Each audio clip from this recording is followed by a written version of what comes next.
All right, so today's lesson is subtracting fractions, and sometimes when you subtract, you have to borrow. It's the borrowing part that throws people off, all right? So I'm gonna start it off easy with pictures, as well as how you would work it out in math as well, all right, on your paper. So if we had, let me make sure, there we go. Oh, I'm not sharing, you are absolutely correct. All right. All right, so if I wanted to do 2 1/4 minus 3/4, I can't do 1/4 minus 3/4, correct? So what I have to do is I have to borrow. So let me get a picture of this. There's my 2 whole pizzas, right? And I have that one slice hanging out right there. Does everyone agree that that's 2 1/4? All right, so we are working at this pizza shop, and someone comes in and says, hello, I would like 3/4 of a pizza. So what we have to do is we go, oh shoot, I only have one pizza slice cut up. So what you have to do is you have to take one of these and cut it up into slices. Now, if I take one whole pizza and cut it up into slices, how many new slices am I gonna have?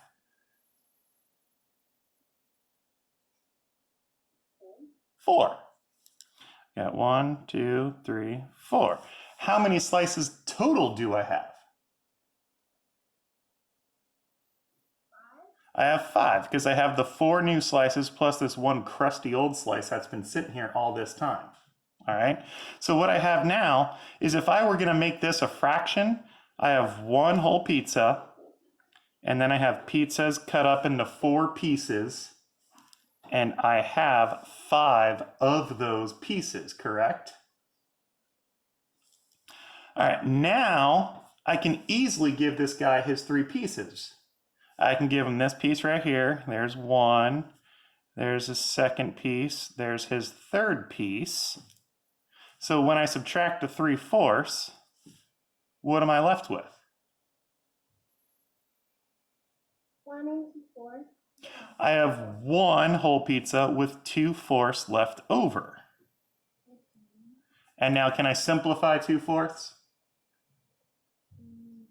It's 1/2. I would divide top and bottom by 2, and I end up with 1 1/2. Okay, so how does that look over here when we're working this out? Because I don't want you to draw a picture every time you have to subtract a fraction. So when I'm working this out, I go, okay, first I need my bottom numbers the same. Oh, they're already the same. That's cool. Now I need to do 1/4 minus 3/4. Oh, I can't do that. So I have to borrow. I'm going to take 1 whole pizza away. So what happens to my 2? It's going to turn into a 1. And I'm going to add those 4 new slices to it when I chop it up. And I'm going to add it to my 1 crusty slice over here. So the trick is I'm adding this many new pieces to this many pieces that are just sitting there. So when we borrow with fractions, you simply just add the bottom number to your top number, and that's going to be your new top number. I don't get it. All right, good. So the reason this works, Isabel, is I had 1 slice, I took 1 whole pizza away, and I cut it up into 4 brand new pieces. So when I take my 4 brand new pieces and add it to my 1 piece that's been sitting there, I get the 5 up here. That makes more sense. Okay, so let's do another one, because if you get this, it's almost hard to forget how to do this. If you're simply just memorizing the step, oh, I just add the bottom to the top, you're gonna forget it in a month, and that's not really worth our time. So let's look at a different one. What if we had 7 1/3 minus 2/3? Okay, so my bottom numbers are the same. I can't do 1/3 minus 2/3, so now I need to borrow. So the 7, it's just like second grade. What happens to the 7? It's going to turn into a 6. Now, that 1 pizza that I just took, I'm going to cut it up into 3 new pieces and add it to the 1 piece that's sitting there. So what's my new top number? 4. it's going to turn into a 4. That's how you borrow or regroup or whatever you want to call it when you're subtracting fractions. You're taking a whole pizza, you're cutting it up into the same number of pieces, and you're adding it to the pieces that were already there. Now it's super simple. 4/3 minus 2/3.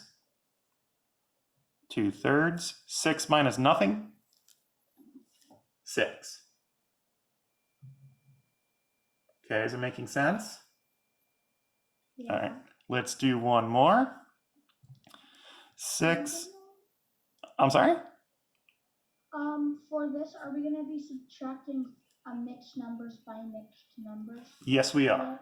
And it's super simple. The only trick is when you have to borrow, because kids mess borrowing up with fractions all the time. All right, and I'll show you why after this problem. So 6 2/5 minus 4 4/5. All right, bottom numbers are the same. I'm just skipping that step today because you guys already know how to do that. That is the first thing you have to take care of still, okay? So 2/5 minus 4/5, I can't do it. My 6 turns into a 5 because I took one whole pizza. I now have 5 brand new slices to add to my 2 crusty slices for a total of how many slices now? I now have 7 slices, so I have a new top number. Now I can subtract 7/5 minus 4/5. 3/5, and then 5 whole pizzas minus 4 whole pizzas. It's 1. So 1 3/5 is my answer. Now, kids say, but Mr. Stanowitz, look, you made a cheerleader emergency. I thought we don't like cheerleader emergencies.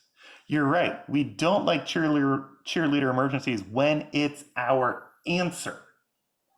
We are temporarily making one so that we can then subtract, and when we subtract, it should take care of it. Does all of this make sense? All right, so where do kids get this wrong? They get this wrong because they think back to first grade and they memorize the trick to do it. They're not understanding why it works. When we have to do 31 minus 17 back in second grade, we can't do 1 minus 7, so we came over here and we borrowed, and they got used to lowering this by 1, and then they put the 1 right there. That's not a good way to explain it. Why is putting a 1 right here not the correct way to explain it?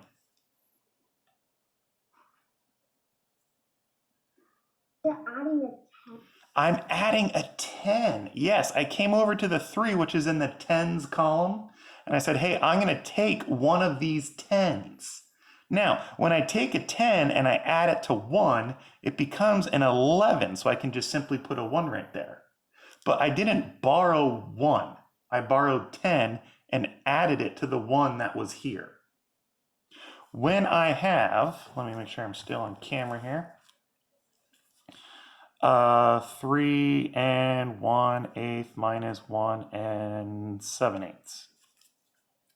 When I borrow from here, I'm not taking a 10. What kids want to do is they want to just cross that out and add the 1 right there. This is wrong because this isn't a 10. What is this? It's one whole pizza. It's not 10 pizzas. And then I'm going to take this pizza and I'm going to cut it up into how many pieces? It's not going to be 10 pieces. It's whatever this number is. I'm cutting it up into 8. So when I add my 8 new pieces to my 1 whole piece, I end up with a 9 right there. So you make a 1, it's fraction equivalent to it being divided into 8 pieces in this case, and then add them together. You know what? I like So it's a multi-step problem. I like the way you put that, Eden, because it jogged my memory. When I came over here, I borrowed a 1, but what I really did is I borrowed an ugly 1. So 1/8 plus 8/8 becomes 9/8. I never connected the ugly 1 part to this, and you just helped my brain make that connection. That was brilliant. Thank you. You're welcome. You're welcome. It's just how I understand it. No, and like I said, if you just okay, so here's the trick. Some teachers teach it like this. Okay, when you bar with fractions, you take that and you just add the bottom to your top. Now, yeah, that works, but are you really understanding what you're doing? No. So a month from now, when you have to subtract this on your test, you're going to go, oh, wait, there was a trick. But what the heck was the trick? I think I like multiply the 2 or something like that. But when you understand, oh, I took a pizza, so now that's down to 2. I cut it up in the same number of slices and add it to my 1 slice, so now I have 9 slices. Your brain's going to remember that far better.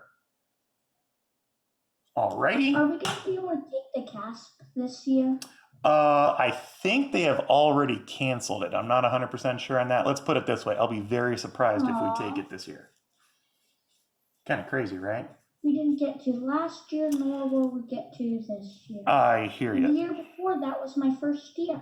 There we go. So let's just finish this real quick. So 9/8 minus 7/8 is 2/8. A big 2 minus a big 1 is a big 1. Now, just like previous problems, are we done?